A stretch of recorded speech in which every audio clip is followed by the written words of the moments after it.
Thesis के last episode में हमने देखा था कि लुओ ज़ेंग ने अपनी पावर का इस्तेमाल करते हुए अपने अपोनेंट को काफी बुरे तरीके से हरा दिया था। यह देखकर त्यांग क्वांग ने अपने स्टूडेंट के साथ मिलकर लुओ ज़ेंग को मारने की प्लानिंग बनाई थी। अपोथेसिस के एपिसोड 57 में हम देखते हैं लुओ ज़ेंग और यान मियो दोनों ही एक दूसरे के आमने सामने होते हैं। यान मी कहता है कि जैसा कि यान के भाई से अपेक्षा थी वैसे ही तुमने अपनी कल्टीवेशन में काफी सुधार किया है। लुओ ज़ेंग अपने डैगर को बाहर निकालते हुए कहता है कि अपने गंदे मुंह से उनका नाम मत लो और फिर वह उस पर अटैक कर देता है, परंतु यान मियाओ तो उसके अटैक को रोककर उसके सभी क्लोन को भी डिस्ट्रॉय कर देता है। लुओ ज़ेंग यान मियाओ पर अटैक करने के लिए उसकी ओर बढ़ रहा होता है। यान मियाओ लुओ ज़ेंग यान के लिए मेरा प्यार सच्चा है, तुम उसे मुझसे शादी करने के लिए मना लो, मैं तब तक तुम्हें जीने का मौका दे दूंगा। और अब वह लुओ ज़ेंग पर अटैक कर देता है, परंतु लुओ ज़ेंग उसके अटैक को वहीं की वहीं डिस्ट्रॉय कर देता है। लुओ ज़ेंग कहता है कि तुम स्नेह करने का दिखावा करना बंद करो, सेक्ट में तुम्हें हर कोई जानता है कि तुम कैसे व्यक्ति हो। और यह सब कुछ बाहर खड़ी कुछ लड़कियां देख रही होती हैं। वह कहती है कि यान मियाओ तो एक दयालु व्यक्ति है, मैं तो इसका अनुसरण करने के लिए भी तैयार हूँ। लुओ ज़ेंग कहता है कि मैं जानता हूँ कि तुम उसकी सहायता से अपनी कल्टीवेशन को बढ़ाने की सोच रहे हो, परंतु यान मियाओ अपनी पावर का इस्तेमाल करते हुए कहता है कि डुअल कल्टीवेशन का मार्ग भी कोई बुरी प्रथा नहीं है और यह दो व्यक्तियों के लिए तो काफी ज्यादा फायदेमंद है। यह कहकर वह उस पर अटैक कर देता है, परंतु लुओ ज़ेंग उसके अटैक को वहीं की वहीं डिस्ट्रॉय कर देता है, परंतु वहाँ काफी सारे फूल अपीयर्ड हो जाते हैं। यह देखकर लुओ ज़ेंग थोड़ा सोच में पड़ जाता है और तभी वह सभी फूल लुओ ज़ेंग को घेर लेते हैं, परंतु लुओ ज़ेंग अपनी पावर से उन्हें दूर कर देता है। यह देखकर यान मियाओ पानी में घूम रही जल परियों को ऑर्डर देता है कि उसे मार दो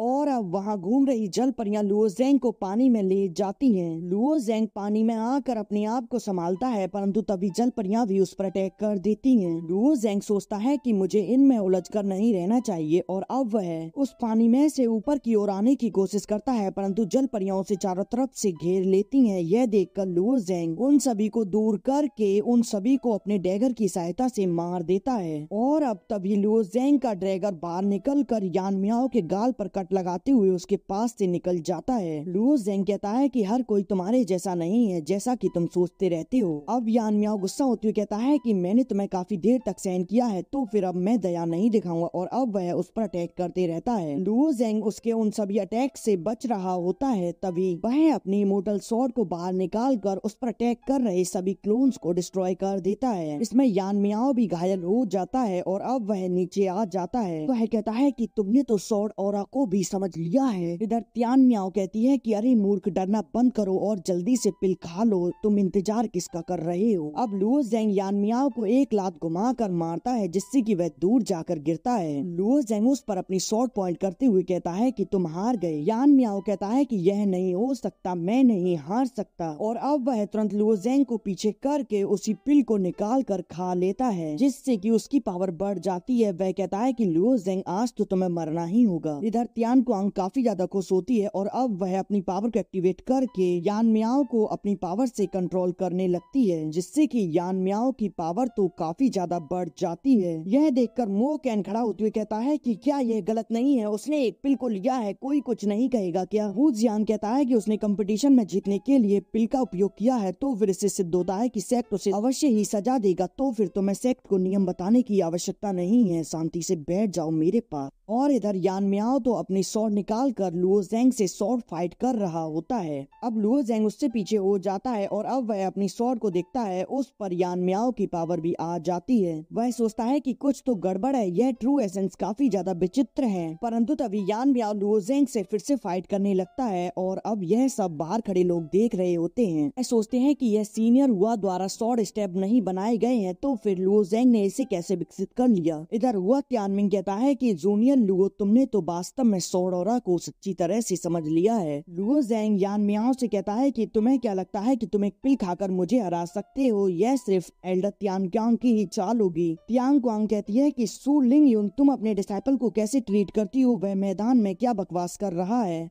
लिंग यून कहती है कि लुओ ज़ेंग कुछ भी बकवास नहीं कर रहा और अब वह उसके पास पहुंच जाती है और कहती है कि यदि वह बकवास कर रहा है तो फिर तुम अपने हाथों को मुझे चेक कराओ। तियानक्वांग अपने हाथों को पीछे करते हुए कहती है कि तुम मेरे हाथों को क्यों देखना चाहती हो, और वह तुरंत यान मियाओ से लुओ ज़ेंग पर अटैक करा देती है। लुओ ज़ेंग को उसकी सारी चेन्स पकड़ लेती हैं। इधर लिंग यून कहती है कि अरे तुम इतना क्यों डर रही हो, तुम्हें तो सिर्फ अपने हाथ को ही तो चेक कराना है। और फिर वह उसके हाथ को पकड़ने की कोशिश करती है परंतु वह लिंग यून को पीछे कर देती है। वह अब उससे कहती है कि लिंग यून तुम्हारा डिसाइपल हार गया है तो फिर तुम मेरे हाथों को क्या चेक कर रही हो। लिंग यून कहती है कि मैच तो अभी खत्म भी नहीं हुआ है और फिर तुम्हें क्या लगता है कि वह ऐसे ही हार गया। इधर लुओ ज़ेंग उसके ट्रैप में फंसा हुआ होता है। वह सोच रहा होता है कि अच्छा तो तुम अपने ट्रू एसेंस की सहायता से उसे कंट्रोल करके मुझे मारने की कोशिश कर रही हो, मैं सब कुछ समझ गया। और अब वह अपने आप को उन सभी चेन से छुड़ाकर अपनी स्वॉर्ड को अपने हाथ में ले लेता है और फिर वह वहाँ फैली पर्पल पावर से उस पर अटैक करता है जिससे कि वह वहीं की वहीं नष्ट हो जाता है। इधर यान मियाओ नीचे गिर रहा होता है परंतु तभी तियानक्वांग को झटका लगता है और अब लुओ यून भी उसके ऊपर स्वॉर्ड को पॉइंट कर देती है। एंडर जो कहते हैं कि तियानक्वांग ने कंपटीशन में गड़बड़ी करने की कोशिश की है इसीलिए इसे जल्दी से पकड़ो,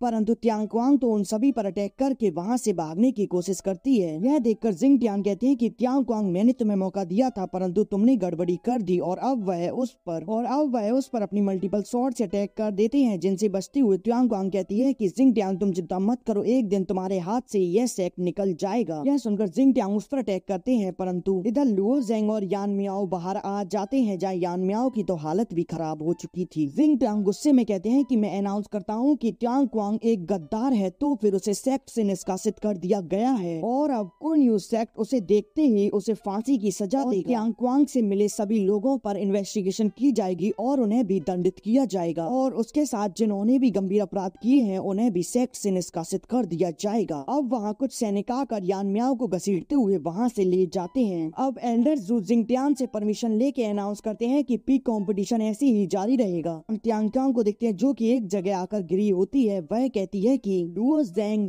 लिंग यून और सी जीटियान मैं तुम्हारे पास एकमात्र विकल्प भी नहीं छोड़ूंगी और 1 महीने बाद मैं निश्चित रूप से तुम्हारे सेक्ट में कदम रखकर तुम सभी को मार दूंगी। परंतु उसकी हालत को देखकर तो ऐसा लगता है कि उस पे चला भी नहीं जा रहा। इधर लुओ ज़ेंग अपने दोस्तों के पास आ जाता है। वो जियान कहता है कि लुओ ज़ेंग क्या तुम्हें चोट तो नहीं लगी? लुओ ज़ेंग कहता है कि मैं तो ठीक हूँ लेकिन मास्टर सू कहाँ है? इस पर वो जियान कहता है कि तियानक्वांग के कारण हुई अफरा तफरी की वजह से मेंटर सू को सेक्ट मास्टर को समझाने के लिए ले गए हैं और वह चाहती हैं कि तुम आराम करके अपनी ट्रेनिंग को जारी रखो जिससे कि तुम अगले मैच के लिए प्रिपेयर हो सको। इधर लिंग यून जिंगटियान को सारी बात बताती हुई कहती है कि यह सिर्फ जूगे परिवार के साथ लुओ ज़ेंग के झगड़े से शुरू हुआ है। टियान कहते हैं कि 7 ग्रेड परिवार बहुत आगे बढ़ चुके हैं, अब उनके हाथ काटने का समय आ गया है। उनकी हिम्मत कैसे हुई क्लियर इसका इस सेक्ट में हस्तक्षेप करने की? वह कहते हैं कि मुझे लुओ ज़ेंग के बारे में सब कुछ बताओ जब से वह सेक्ट में शामिल हुआ है। अब हम कुछ समय बाद लुओ ज़ेंग को देखते हैं। वह कहता है कि मैं पूरी तरह से ठीक हो गया हूँ, अब मुझे देखना चाहिए कि मेरा अगला प्रतिद्वंदी कौन है। वह देखता है कि यह मेरा प्रतिद्वंदी तो सीनियर जू है। इधर जू को आनिंग बढ़वाती हुई कह रही होती है कि यह कुछ नहीं है, मैं उसे संभाल सकती हूँ, मुझे नहीं डरना चाहिए। और अब क्वांग निंग के सामने लुओ ज़ेंग पहुँच जाता है। क्वांग निंग कहती है अच्छा लुओ ज़ेंग यह तुम हो, मैं तो काफी अनलकी हूँ, मेरी अपोनेंट तो लिटिल विच है। यह सुनकर लुओ ज़ेंग कहता है कि लिटिल विच यानी कि मो यू जिन वह तो डायरेक्ट डिसाइपल है, वह पेई तियान की तो जूनियर है, उसके अच्छे रूप से मूर्ख मत बनो, उसका निक नेम लिटिल विच है।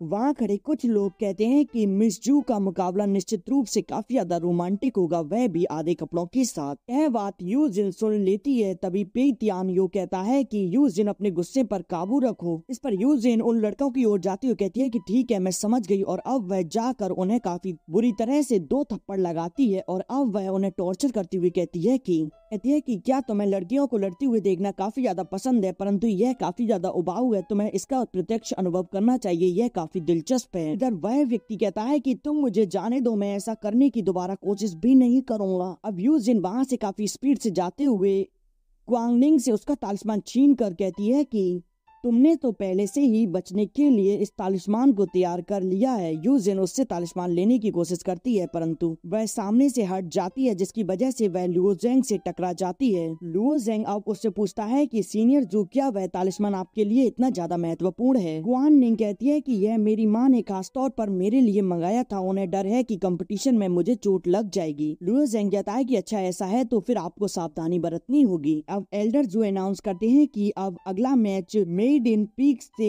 जुओ क्विंगिंग के साथ डायरेक्ट डिसाइपल मो यू जिन का होगा। और इसी के साथ यह एपिसोड यहीं एंड हो जाता है।